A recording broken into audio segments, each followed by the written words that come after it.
This is the starting line of a drag racing strip in Oklahoma, and this is a dragster from California. It took a lot of work and a lot of travel to get them together. But let's start at the beginning. As the end of the month of August approaches, hot rod enthusiasts all over the country are putting the final touches on their drag racing creations, many of them just dreams a few months ago.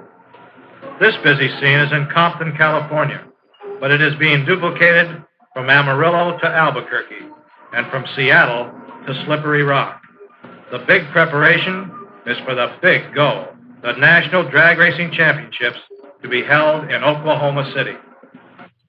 The meet gets underway on Friday, August the 29th, with competitors arriving in droves, towing every kind of hot rod you can imagine, and a few you can't even imagine.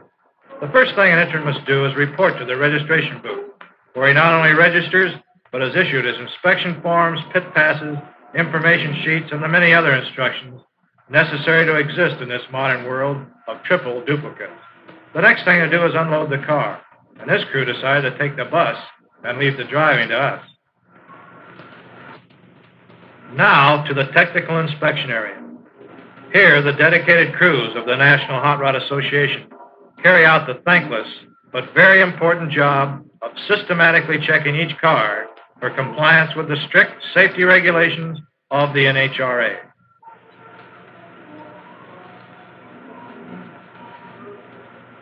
This inspection is one of the finest in the racing fraternity, and one that every hot rodder can be proud of. There are 3 inspection teams on duty, which cuts the time spent waiting in line to a minimum.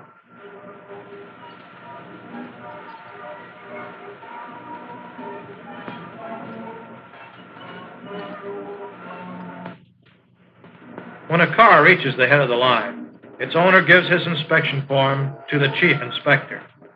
This form uses the check chart system, the fastest, most efficient method known for this type of operation. It lists the things to be inspected, such as wheels, tires, steering gear, roll bars, safety belt, and so forth, with a place for each item to be checked if okayed.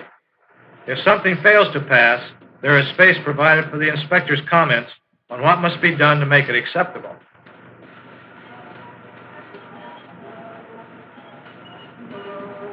In addition, he points out the infraction to the competitor and explains why it does not comply with the rules. Occasionally, this leads to a heated debate, and the inspector must become a public relations man.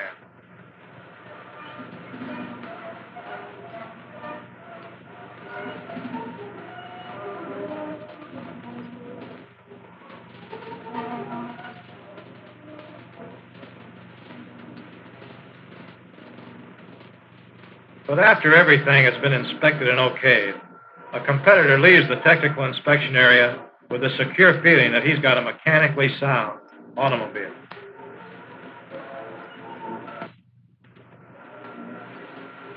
Next, the weigh-in section. And everything that isn't bolted down must be removed. In drag racing, as in boxing and many other sports, weight is a very important factor.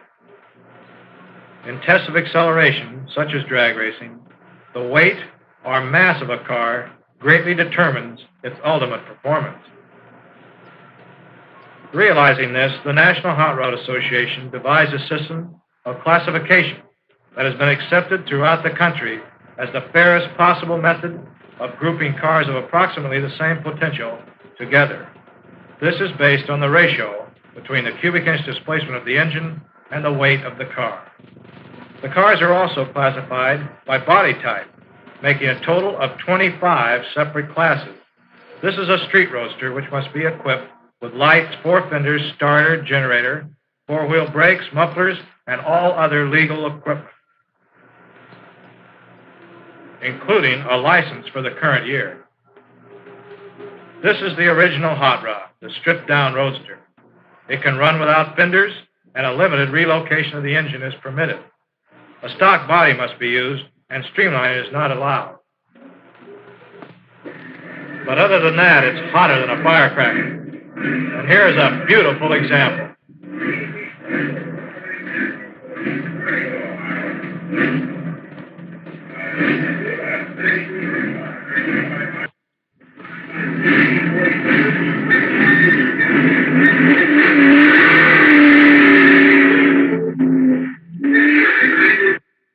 The modified roadster class is strictly ingenuity on the loose.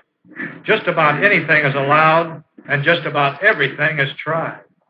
Very seldom is the driver or the engine found within a mile of the original location. You've heard of people turning over in their grave.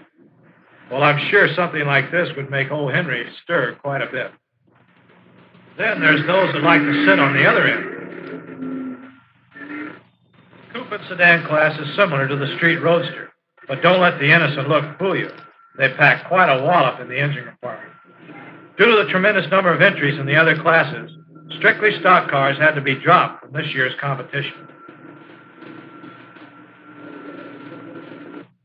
The Fiat body is very popular in the altered coupe and sedan class. You've heard of a hardtop convertible? This is a whole body convertible. And underneath, a very mean-looking Buick V8 and a few other bare essentials.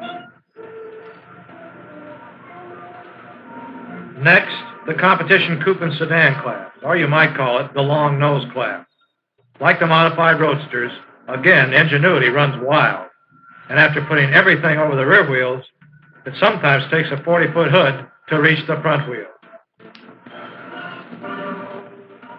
As if the driver weren't crowded enough, this crew put the rear wheels in there with him.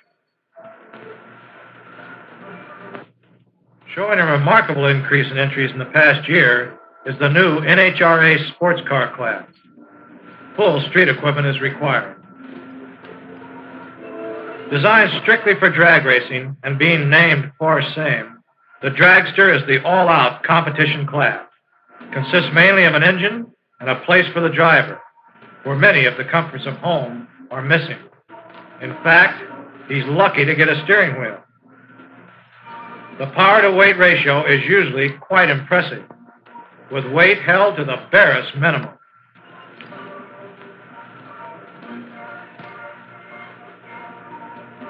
Of course, there are exceptions. You just can't hardly put an Allison aircraft engine in a car without increasing its weight a little bit. And talk about imagination. Who but an American hot rodder could dream and create like this?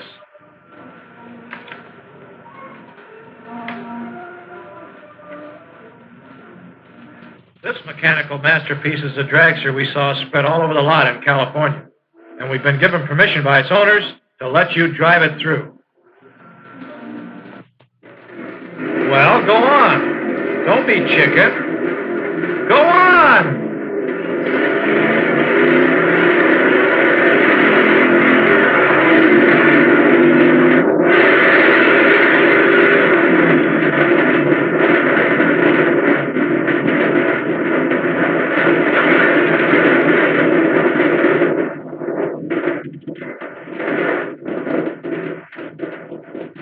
Hey, that's not bad. 142 miles an hour. That's how the first 2 days are spent. Testing, making changes, and then running again. Trying to reduce the elapsed time and increase the top speed. The elapsed time is the total time it takes to cover the entire quarter-mile acceleration strip. And this is very important, for when the eliminations begin, it's those with the lowest elapsed time who will take home the trophies. With 500 entries on hand, there are cars everywhere. Not only out on the strip, where a run is being made every 15 seconds, but in the huge garage area as well. All sizes, shapes, classes, and colors. The entire Oklahoma City Fairgrounds is a vast kaleidoscope of the marvelous machinery designed and built by these young men of America. Many of them are future engineers and scientists. Such is their skill and ingenuity that if it ever occurred to one of them, it might just be that the first man-made object to hit the moon will be a hot rod.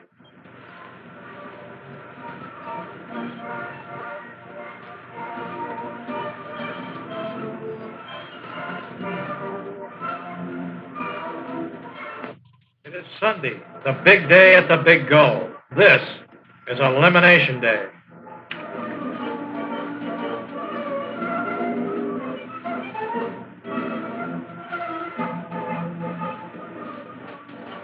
Because of the large number of runs to be made today, we will only show the trophy runs in most classes.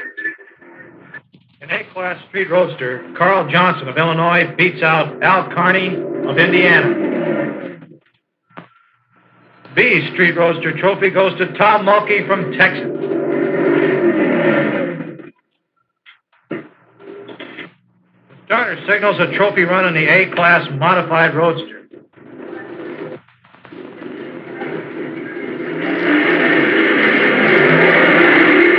Pulling away to victory is Ray Godwin's Tennessee Bull Weevil.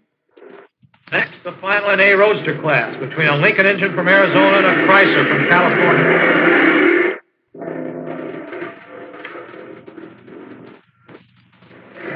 The A Alder trophy goes to a Chrysler-powered Fiat from Arizona. Now, the B Alder final, two Chevy-powered Fords from Texas. This is really going to be close. The Gold Coupe made it just by an inch.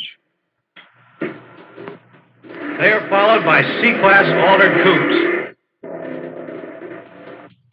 And another Texas car wins. Next, the A-Class Competition Coupes. And Mackey's Chrysler-powered Bantam pulls away for still another Texas victory. Now, C Dragster class between two old rivals, the Ramblin' Ram from Texas and the Dragliner from California.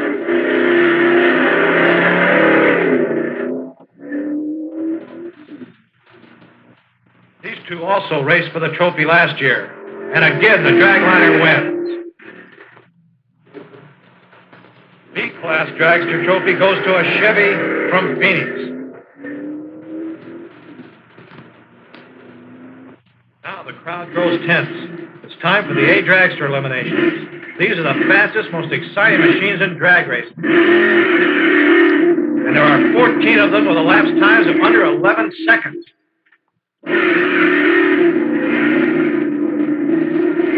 With all this talent, we'd better watch several of the runs.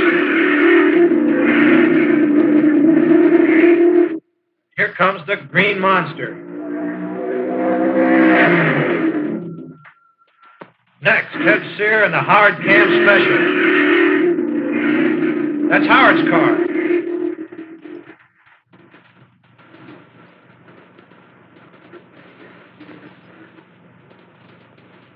Everything is okay. The powerful twin-engine car lost its rear wheel, but luckily the driver kept it under control. Now, Cheatham's very quick Oldsmobile and the Allison-powered Green Monster. With Cheatham there first. Next, Sear and Hopper's old dragster edges out Christmas. Cheatham's back against Sear and Hopper's new supercharged Chrysler. You just can't make a mistake and the Nationals and still win. So now there are two very tense, over-anxious drivers. One behind the wheel of a fuel-injected Olds, the other a Chrysler with 6 carburetors, and both of them with elapsed times of under 10 seconds.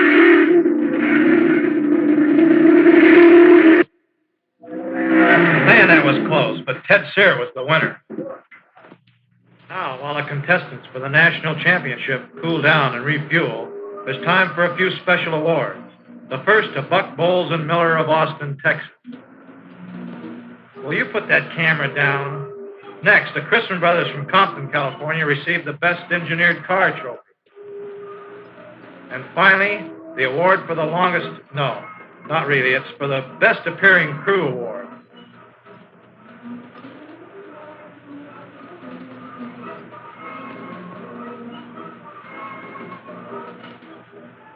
Well, now that everybody's cooled down, let's get back to the national championship. And not one person, a huge crowd, has dared move from his seat. First up, Texas and Arizona.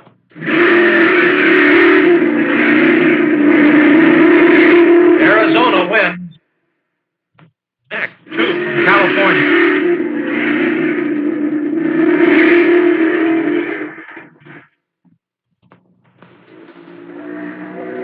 And Sear beats beats the dragliner.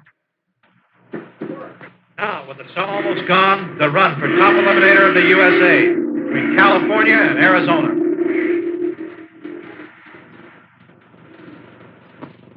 Ted Sear is the new champ. Labor Day is the final day of the National, but like the other three, it's filled with action.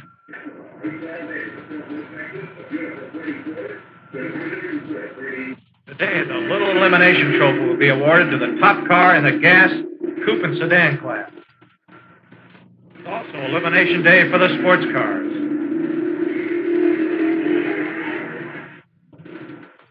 First, the A-Gas Trophy run between a Chrysler-powered Plymouth and an Olds-powered Model A Ford.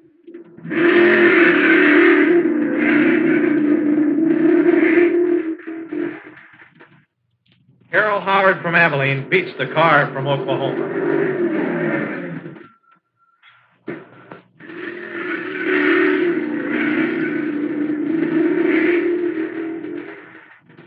Another car from Texas wins D-Gas.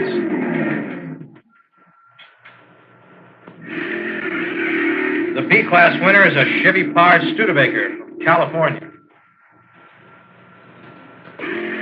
This is also the day for official national record attempts. Now it's the top speed that counts, not the elapsed time.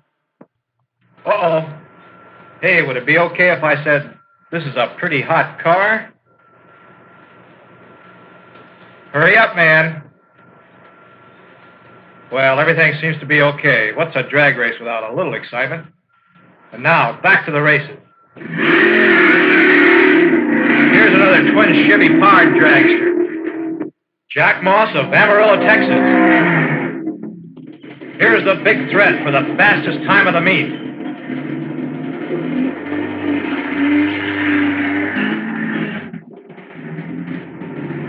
The Arpons Brothers Green Monster. And it's a new record, 156 miles an hour. This is Ted Sear, Mr. Top Eliminator. But he misses the record. A new B-Dragster record, 130 miles an hour.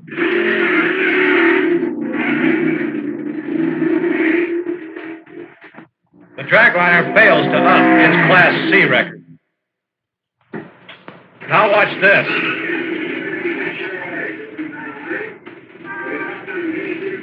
Not bad for a four-cylinder.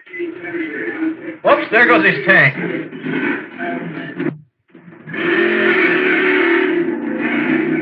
The Ack Miller Cam Special sets a new competition coupe record of 131 miles an hour. And that does it for the competition for 1958. Big go. Pardon me there, fella. Yes, the Queen. Thank you very much. Hey, how about a blast, Queenie? Wow, what was in that cup? Oh, I almost forgot. This is a special award presented by Coca-Cola to the winner of the runoff between the top cars in the coupe and sedan classes.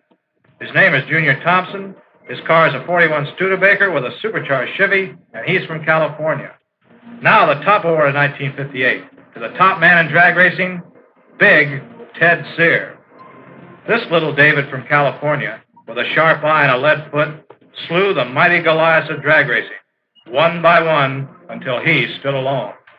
The new national champion. And now he claims his just rewards, a kiss, a beautiful trophy from the Champion Spark Plug Company, and last, but certainly not least, a brand new 1958 Chevrolet fleet-side pickup truck, presented by Merrimount Automotive Products. All in all, it's been a very happy week for Ted Sear and his partner, Bill Hopper. But all good things must come to an end. So it's time to head for home.